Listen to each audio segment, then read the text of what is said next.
Hello students, welcome to chemistry room. हमने last lecture में देखा था पैकिंग एफिशिएंसी। अब हम लोग हेक्सागोनल क्लोज्ड पैकिंग के बारे में देखेंगे। एक्चुअली आपको याद होगा हेक्सागोनल क्लोज्ड पैकिंग को एनसीईआरटी ने बहुत बढ़िया तरीके से एक्सप्लेन नहीं करा है, तो हम लोग कोशिश करेंगे नोट्स के थ्रू इसको स्टडी करने का। तो आपको यहाँ पर दिख रहा होगा side view hexagonal closed packing का, राइट? तो साइड व्यू में आपको क्या नजर आ रहा है? ये देखिए टॉप सरफेस है और ये साइड वाला व्यू है ना। उसी तरह टॉप व्यू हमने अलग से रिप्रेजेंट किया हुआ है। तो आप देखो यहाँ पर इसमें सारे कॉर्नर्स पर एक एक स्फेयर है और एक स्फेयर एग्जैक्टली फेस सेंटर पर है। उसी तरह ये अगर बॉटम वाला सरफेस की बात करें तो बॉटम सरफेस में भी सारे कॉर्नर्स पर एक एक स्फेयर है।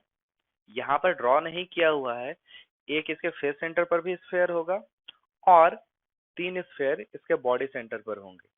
अब आप जरा ध्यान दो, ये अगर टॉप सरफेस की बात करें, टॉप व्यू अगर ले रखा है उस केस में, तो यहाँ पर आप देखो कि एक पर्टिकुलर स्फेयर जो है वो आपको तीन यूनिट सेल में डिवाइड होता हुआ नजर आ रहा होगा। ठीक है, तो अगर मान लो इसको हम लोग बैकवर्ड एक्सट्रूड करें, है ना, तो अगर उसके लिए ये टॉप सरफेस हो जाएगा, उस केस में क्या होगा? आप देख रहे हो ये एक पर्टिकुलर कॉर्नर वाला जो स्फेयर है वो तीन पार्ट में डिवाइड हो रहा है। उसी तरह हो सकता है हम लोग इसको फ्रंट साइड एक्सट्रूड कर सकते हैं। तो फ्रंट साइड अगर एक्सट्रूड करोगे तो उसके लिए ये बॉटम सरफेस हो जाएगा। उस केस में भी ये क्या होगा? तीन यूनिट सेल को डिवाइड करेगा। तो आपको टोटल मिला के सोचना है कि ये पर्टिकुलर जो स्फेयर है वो सिक्स यूनिट सेल में को पार्टिसिपेट कर रहा है। तो बोल सकते हैं पर यूनिट सेल इसका कंट्रीब्यूशन कितना हो जाएगा? 1/6, है ना। इसी चीज को आप फिगर के थ्रू भी देख सकते हो, है ना। मैं यहाँ पर फिगर के थ्रू आपको एक्सप्लेन करने की कोशिश कर रहा हूँ। अब आपको फिगर में नजर आ रहा होगा कि ये बहुत सारे स्फेयर हैं और हम लोग इसमें different number of hexagonal unit cell अगर कट करें तो देखो फ्रंट सरफेस दिखाया गया है हेक्सागोनल यूनिट सेल का। अगर मान लो मैं एक पर्टिकुलर स्फेयर की बात करूं जो कि कॉर्नर वाला स्फेयर है, उस केस में आप देखो कि एक स्फेयर जो है ये तीन पर्टिकुलर यूनिट सेल को पार्टिसिपेट कर रहा है। इस फिगर में आपको नजर आ रहा होगा कि बहुत सारे स्फेयर्स हैं जो कि हेक्सागोनल क्लोज पैकिंग में हैं।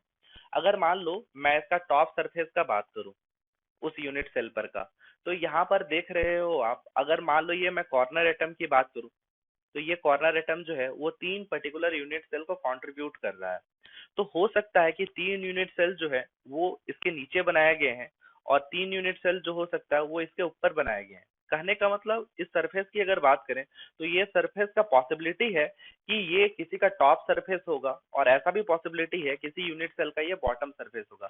उस केस में ये जो कॉर्नर वाला स्फेयर है, हम लोग बोल सकते हैं ये टोटल सिक्स यूनिट सेल को कंट्रीब्यूट कर रहा है। तो एक यूनिट सेल में इसका कंट्रीब्यूशन कितना होगा? एक यूनिट सेल में इसका कंट्रीब्यूशन 1/6 हो जाएगा। वहीं पर आप फेस सेंटर पर जो क्यूब है आप उसको देख सकते हो। तो ये जो फेस सेंटर का क्यूब है, तो पॉसिबिलिटी है किसी का ये टॉप सरफेस हो और हो सकता है पॉसिबिलिटी किसी का ये बॉटम सरफेस हो।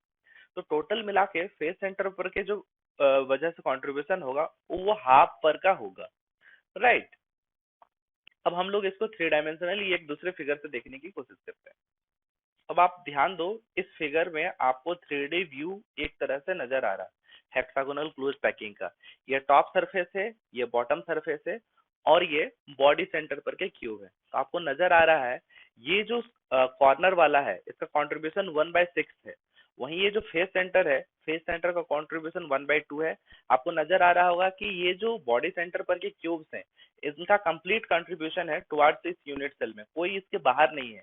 और जैसा कि ये टॉप सरफेस है, सिमिलर टाइप पर का ये बॉटम वाला सरफेस भी होगा, राइट।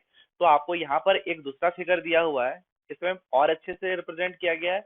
आप देखो सारे के सारे कॉर्नर्स पर एक एक स्फेयर नजर आ रहा है। एक स्फेयर जो है वो आपका फेस सेंटर पर नजर आ रहा है, टॉप पर का फ्रंट सरफेस पे।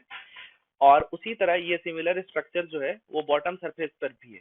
उसी तरह आप देख लो यहाँ पर जो है ये तीन स्फेयर्स उसके बॉडी सेंटर पर है और इनका कंप्लीट कंट्रीब्यूशन है। अब हम लोग देखते हैं टोटल के वजह से कंट्रीब्यूशन कितना हो जाता है। अब देखो कंप्लीट कंट्रीब्यूशन क्या हो जाएगा, तो contribution from the corners, corners कितने हैं टोटल मिला के?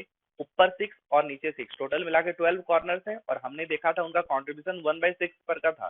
तो 1/6 इंटू 12 एंड दैट इज 2। उसी तरह contribution for the face centre की वजह से कंट्रीब्यूशन क्या हो जाएगा, आपने देखा था दो सरफेस थे, एक टॉप और एक बॉटम में, तो उनका कंट्रीब्यूशन हाफ पर का था, half into two and that is 1।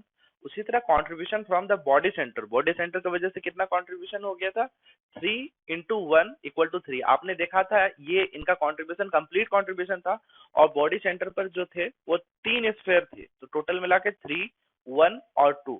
तो इनका रैंक हमने बोल दिया 6, नंबर ऑफ स्फेयर 6 है, उनको कई बार रैंक से भी रिप्रेजेंट किया जाएगा, तो टोटल नंबर ऑफ हमारे पास स्फेयर्स हो जाएंगे, एक हेक्सागोनल यूनिट सेल की बात करें तो वो 6 होंगे।